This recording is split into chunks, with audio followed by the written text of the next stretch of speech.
Funding for this program is provided by Bruce Foods Corporation, makers of the complete line of Cajun King seafood seasoning mixes and other distinctive Louisiana-style food products.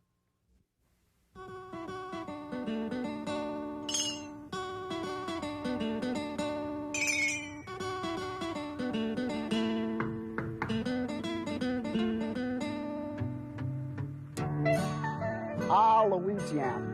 Hello, I'm Chef John Folse, welcoming you to this great state of ours.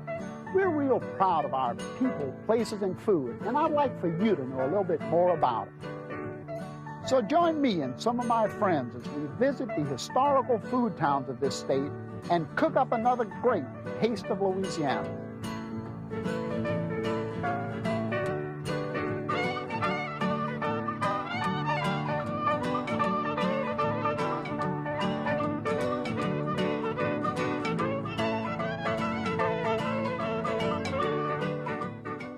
Hello, everybody, and welcome to A Taste of Louisiana.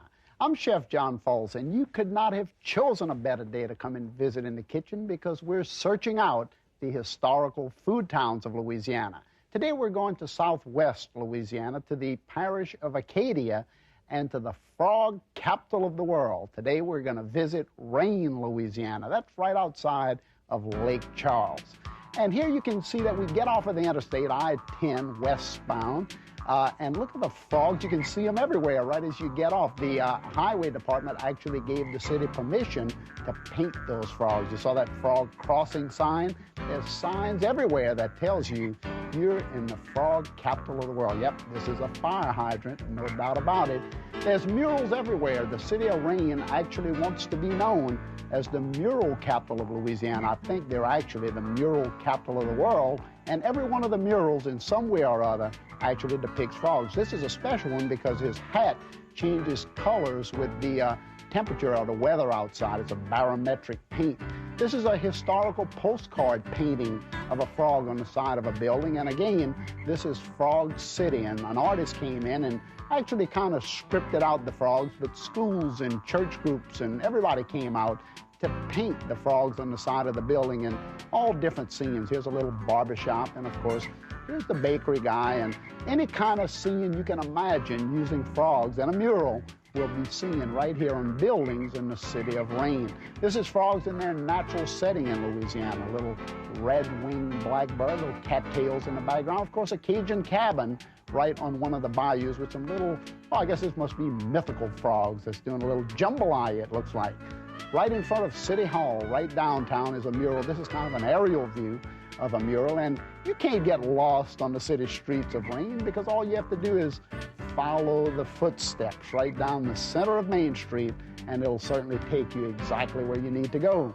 This is a good buddy of mine, Dave Petitjean. He's, in fact, the guest on the show today. Dave's a Cajun humorist, and we're going to talk to him just a little bit later, but we are looking at the granddaddy of all murals right in the city of Rayne. This is one of the big frog paintings, and you won't begin to imagine the size of this painting until you get right up on it because it is fantastic in size. I'm telling Dave right here that I know many Cajun fishermen who actually will attest to the fact that they've caught a frog this large and actually cooked about 6 or 7 of them. I tell you, those Cajuns will tell you anything. Look at the size of that beautiful mural right in Rayne. You're going to see some gorgeous sights as you travel in there. This is one of them. This is the Frog City Cafe. My good buddy Roy Lyons, great Cajun chef, and Roy is an expert at frying frogs, and I actually use his recipe when frying frogs because he marinates them in buttermilk and beer, and we're going to do that recipe just a little bit later.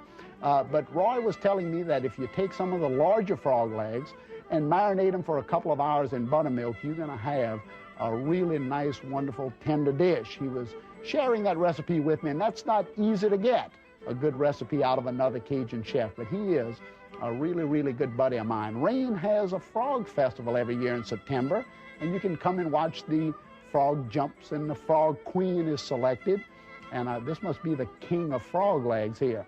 I'm sitting at the table in the diner, in the little cafe, with the mayor, and this is Mayor Ralph Stutes, and there's Dave Petitjean giving a little hand because these frog legs deserve a hand. And all of this was set up by my good buddy, Mrs. Joe Cart, who has a newspaper right there. in the city. But take a look at these frog legs as we bite into them. Go ahead, Dave, take a bite. Don't be afraid. There you go.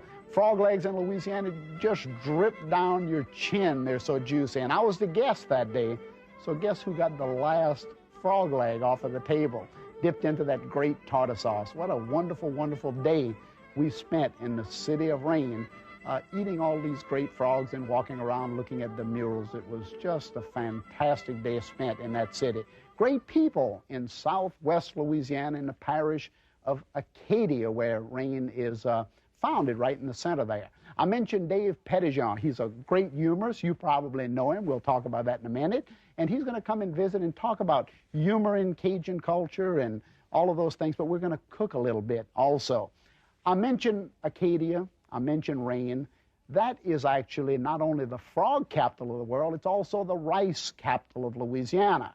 And whenever you think of that part of the country, you know instantly that most of the dishes will either be served on top of rice or rice will be built into the dish in one way or another. And that's the first thing I want to cook for you today is a Rayne boulette. And a boulette is anything, whether it's fish, whether it's vegetables, meat, all made into a nice little patty or a little ball, like spaghetti and meatballs. That would qualify as a boulette. But here we do a couple things just a little bit differently with our boulettes. And I want you to look down into my bowl that's sitting right on the counter here. I've actually got, about a pound of beef or so. I like to mix beef and pork when I'm making boulettes because it gives it a nice juicy, the pork gives juiciness to the meat. Of course, the beef keeps it nice and gives it a good texture. And I'm going to mix an egg down into this because this is almost like making meatloaf when we make these boulettes. And I'm going to put my seasonings into it. I'm going to add a little chopped green onions. You know how I like all of that great color. I'm going to put some yellow or golden bell pepper, some pretty red bell pepper, and some andouille sausage. And you know what that is. That's the Cajun spice sausage from Louisiana that's got all that nice flavoring.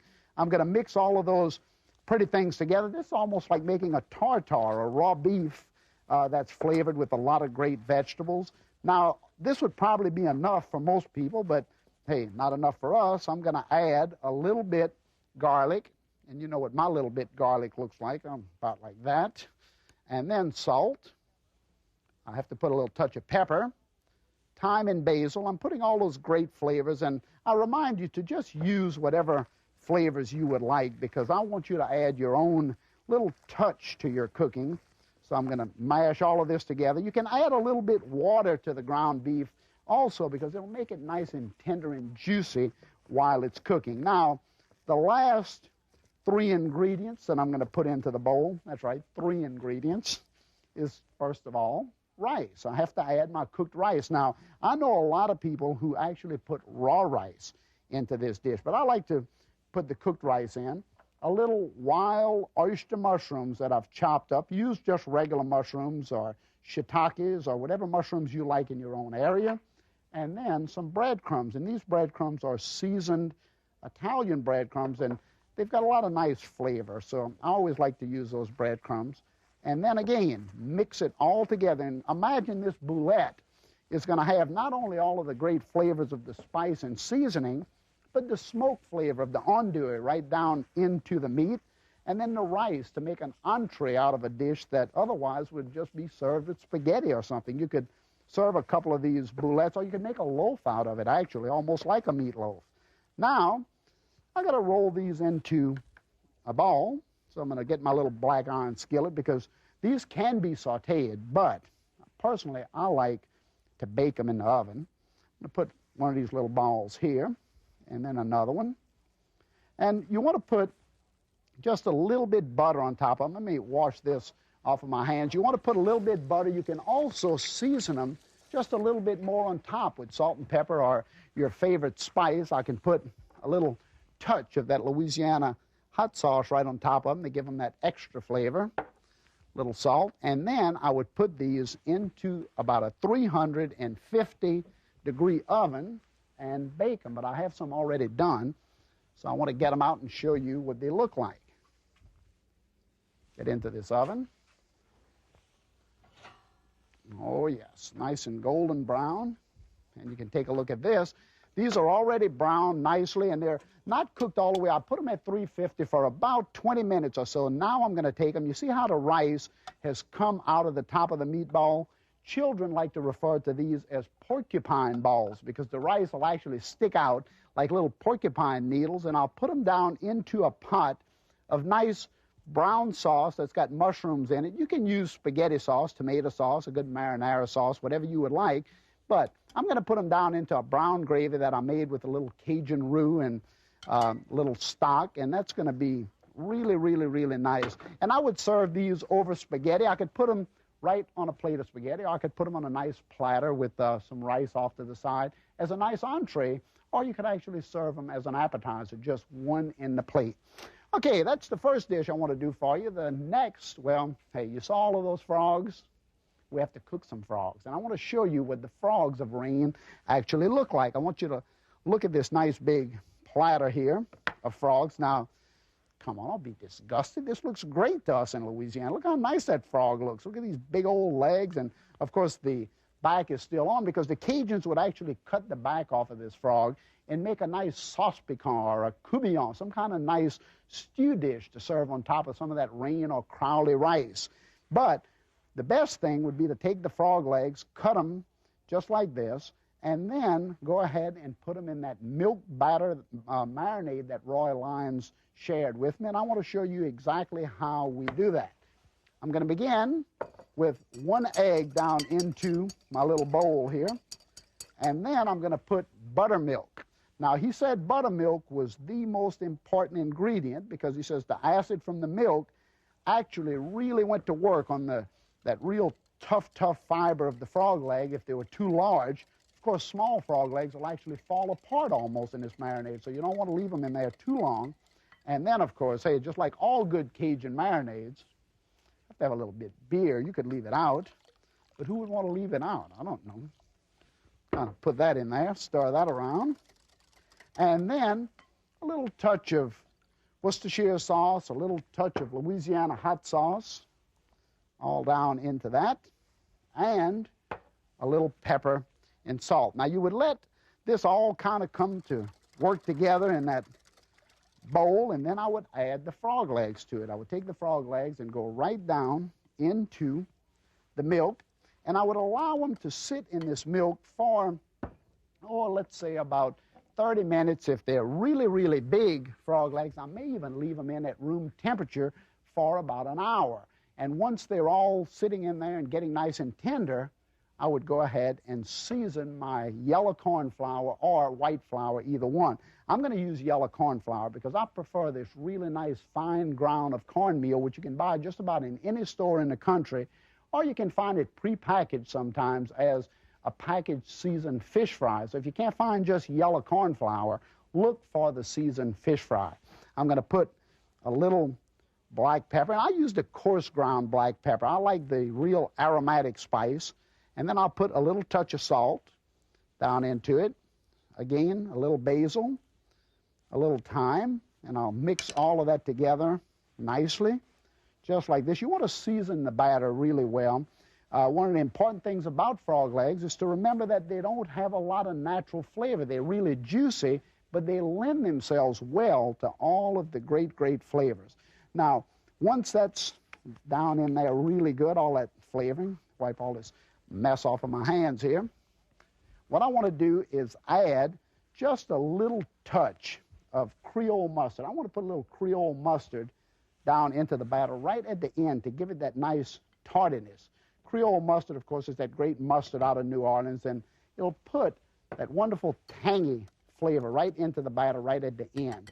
And then I would go ahead and batter them. So I would take the frog legs, shake off all of that excess, and put them right down into the breading, just like that. Do a couple of them at a time, and use one hand, as I tell you, to put them into the liquid, and another hand to bread them. That way you don't have all of that cake on your hands, and then you can wipe it off. And I've got my little fryer here.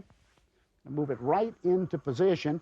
And to fry frog legs, you should fry at about 375 degrees. That's the ideal temperature. And don't overload the fryer, because if you put too much in, the temperature will really subside and the breading will have a tendency to fall off. So just put a little bit in at a time. I'm going to put about 3 of these nice frog legs right down into that 375-degree oil. And these are going to just fry up a beautiful golden brown. And please use a vegetable oil or use a low cholesterol oil. Don't avoid frying just because you don't want to have all the fat in your diet. Just eliminate it and eliminate the really high cholesterol oils and use vegetable. These are going to fry for just a couple of minutes, but I want you to look at what a platter of these will look like all done once they come out of the fryer. You have this really, really nice look, and they're nice and crispy and very, very juicy on the inside. Of course, I'll garnish with a little bit of that parsley and a little touch of these red bell peppers like that. And let me see if I can get a couple of them out of here, because I don't want them to sit there and fry too long. You only need to fry them for just a couple of minutes. So I'm going to put these pretty golden frog legs right on top of the bowl like that and fix them. And I just can't wait to get into that nice platter of frog legs. So that's it. It's that simple. Now, a couple of dishes that we like to serve along with it is, if you don't necessarily want to fry the frog legs, go ahead and do a little frog legs Provençal, sautéed with a little nice rich tomato sauce. Really, really nice presentation for frog legs. And for dessert, coming out of Crowley or Rayne, you have to have a nice rice custard pie. Take a look at this pie. Isn't that beautiful? Rice custard, all cooked into a nice pie shell. Another great use of rice in Louisiana cooking. Okay, well, I tell you, you're in for one treat, because my good buddy, Dave Petitjean, is, hey, Dave, come on in. Ready to eat? Hey, my good buddy, how you doing? Great, great. Good to see you. I was telling everybody that, hey, you're a humorist, you're an actor. I know people know you from the movies and everything else. It's great to have you here with us. I got something for you. You know, you magic with food. Us Cajuns got a little magic. Well, watch it now. Watch it. Here, see. Now watch how it goes. Go to the right. You got to tell it. Go to the right. Stop. Stop. Now go back to the left. Go back to the left. One more time. So you're a magician, watch too. Watch it one more time. Now stop. Stop. Go back to the right. Man, I tell you. Little Cajun man. You want to try? Hey, look, let me tell you, I can probably do that. Sure you can. I tell you what you do. What? You give me some of your cooking secrets, I'll give you a secret to that. Okay, you want to take it home and practice? Yeah, I do. Yeah, I appreciate it Because I got much. something else for you. Okay. You know the term lagniappe? Yeah, lagniappe, a little something extra. This is a little lagniappe. Okay. This is a Cajun weather forecaster. You do a lot of outside work, right? Yeah, sure. All right, it's made out of knitting yarn. Now hang it up outside. One guy hung it in his shower. He thought we were having a monsoon season. So this will tell me how to. I'm going to explain you that, Chef. Okay, all right. You go feel it, of course. Okay. And here's the instructions. If it's dry, that means it's sunny. I'm not going too fast, am I? All right. If it's underwater, we're having a bad flood. And if it's gone, we're having a hurricane. I know you can use that. Man, I'm going to tell you, hey, look, thank you for both of them. I'm going to practice this, and I know exactly where I'm going to hang that, all of my catering jobs. You know, That's right. Hey, look, I tell you, I appreciate you coming. 100% accurate. Hey, I'm sure it is. I appreciate you coming. Well, thank you for asking. Hey, it's great to have you visiting with us in the kitchen. Cajun humor. Now you're known all over the country for telling Cajun stories. Why is Cajun humor so important in our culture?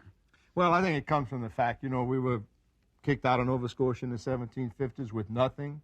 Come down here, eventually in South Louisiana, some became indentured slaves. Really had a rough time, and all we had was a family.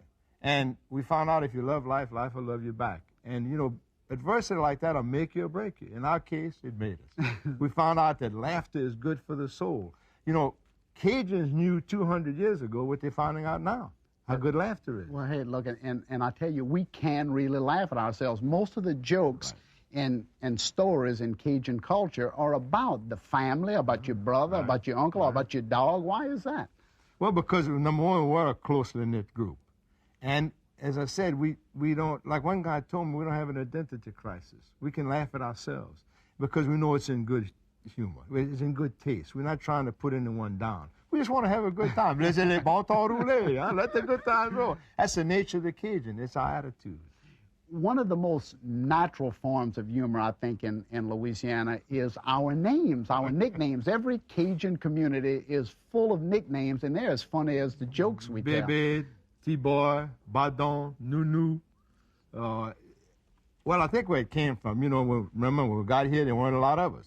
So you had a whole phone book full of Arsenaults, Boudreaux, and Thibodeaux, and that's about it. And Petitjeans. And we named, Cajuns named everyone after saints, right? Well, we didn't have that many saints, so they needed some way to identify them. So what we had, instead of saying George Boudreaux, is T-Boy Boudreaux.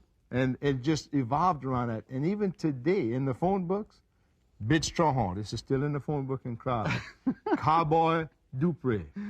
And my wife's foster mother was Nan. She had Nan, her sister was Nan Teal, and it just was a way of identifying people. One, let me give you one. I had this guy in Rayne, he was an Arsenal, and they wanted to identify him, and he had something, his head was, so guess who we ended up calling him? Right. Milkshake. Why not?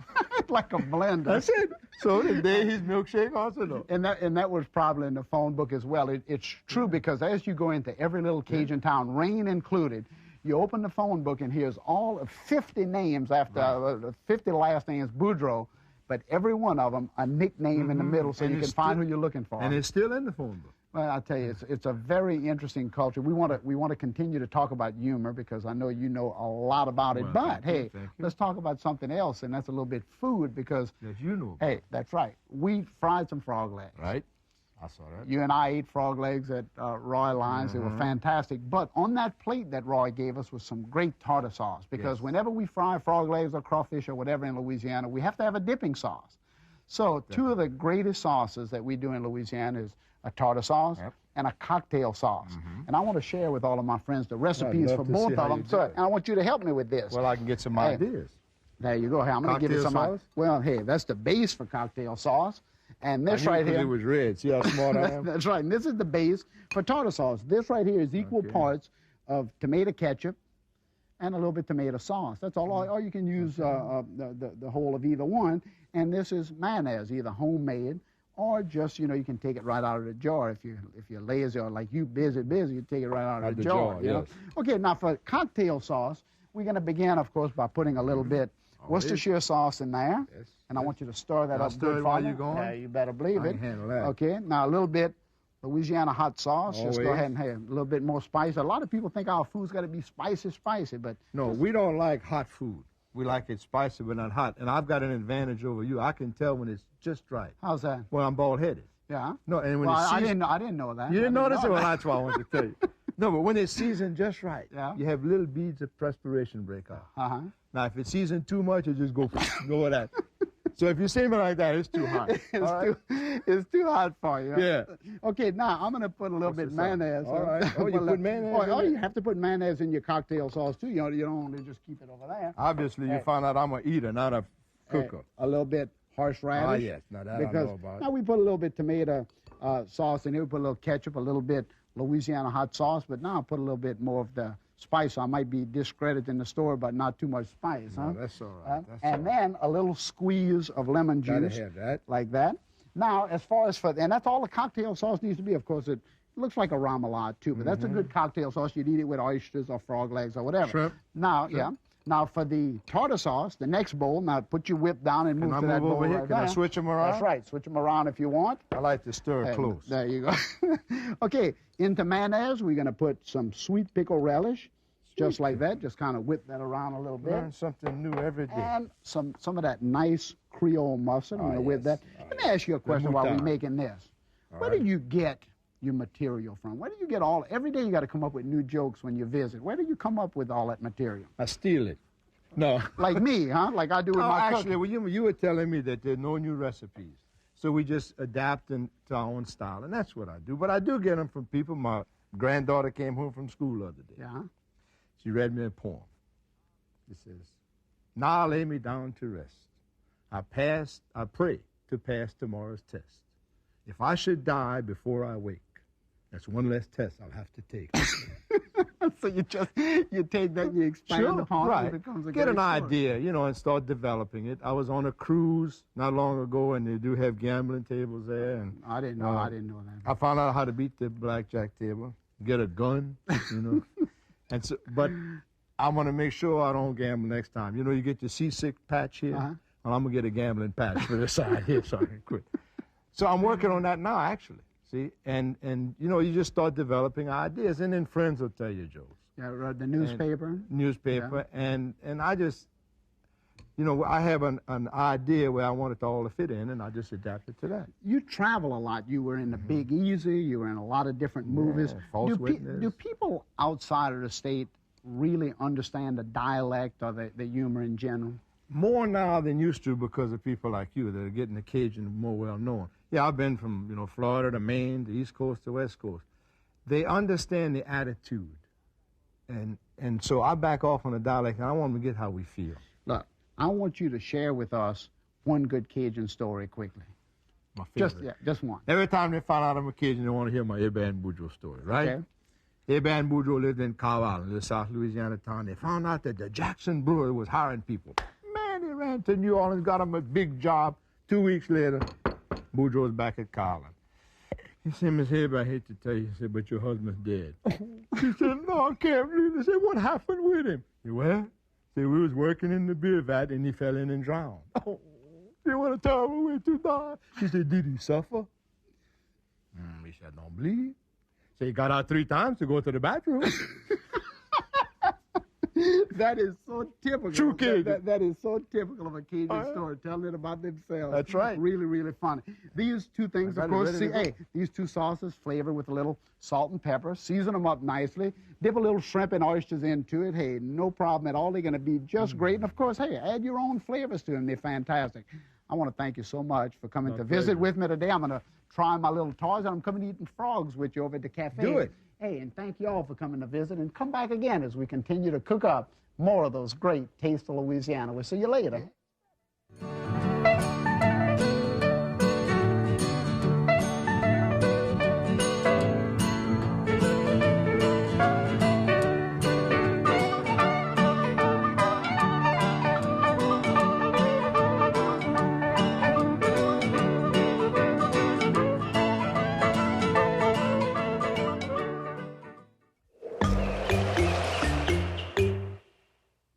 Funding for this program was provided in part by Bruce Foods Corporation, makers of Bruce's Yams and other distinctive Louisiana-style food products.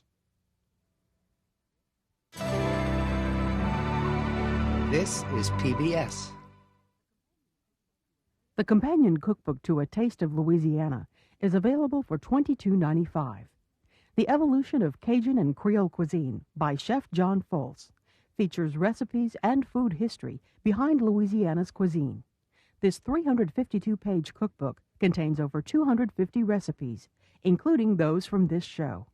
To order, call 1-800-973-7246 or write to the address on your screen.